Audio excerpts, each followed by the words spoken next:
থাকলে আমরা কিন্তু সারা বাংলাদেশ চষে বেরিয়েছি। আমরা চিহ্নিত করেছি যে এই ভারতের কারণেই, এই ভারতের প্রত্যক্ষ মধ্যে এই সরকার টিকে আছে, একটি অবৈধ নির্বাচন করে ফেলেছে। আমরা এই নির্বাচনের বিরুদ্ধে ভারতীয় পণ্য বর্জন করার জন্য সারা বাংলাদেশে আমরা চষে বেরিয়েছি। আমরা বলেছি যে ভারতের পণ্য বর্জন করেন, বাংলাদেশে ভারতের সবচেয়ে বড় পণ্য হলো যে শেখ হাসিনা বর্জন করেন।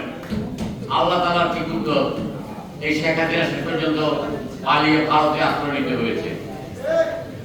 যাই হোক, আমি সংক্ষিপ্ত আলোচনার মধ্যে যে চলে আসছে এখন, সেটি হলো যে আমরা একটা 15 বছর আন্দোলন করেছি, রক্তাক্ত আন্দোলন।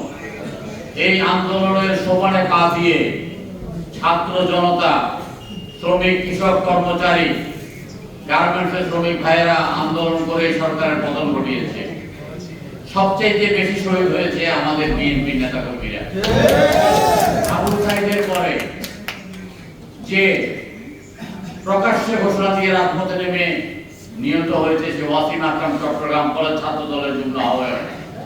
আজকে ওয়াসিম আকরামের অবদানকে অনেক অস্বীকার করে, আজকে অনেকে অনেক রকম কৃতিত্ব জাহির করতে চায়। আমরা তাদের কৃতিত্ব দিতে রাজি আছি। যে তত্ত্বাবধায়ক সরকার গঠিত হয়েছে ডক্টর মোহাম্মদ ইউনূস, আমরা তত্ত্বাবধায়ক সরকারের প্রধানকে আমরা অত্যন্ত সাদরে আমরা গ্রহণ করেছি।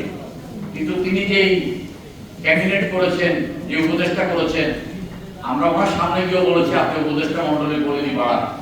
এমনও উপদেষ্টা করেছেন যে আন্দোলনের সময় সারা বছর বিদেশে ছিলেন, 3 দিন পরে এসে শপথ নিয়েছেন। সম্পূর্ণ ব্যর্থ, তারা বুঝতে পারছেন না যে কি করবেন। নানান রকম ষড়যন্ত্র চলছে, চক্রান্ত চলছে। সাংবিধানিক একটা সংকট সৃষ্টি করে, সাংবিধানিক শূন্যতা সৃষ্টি করে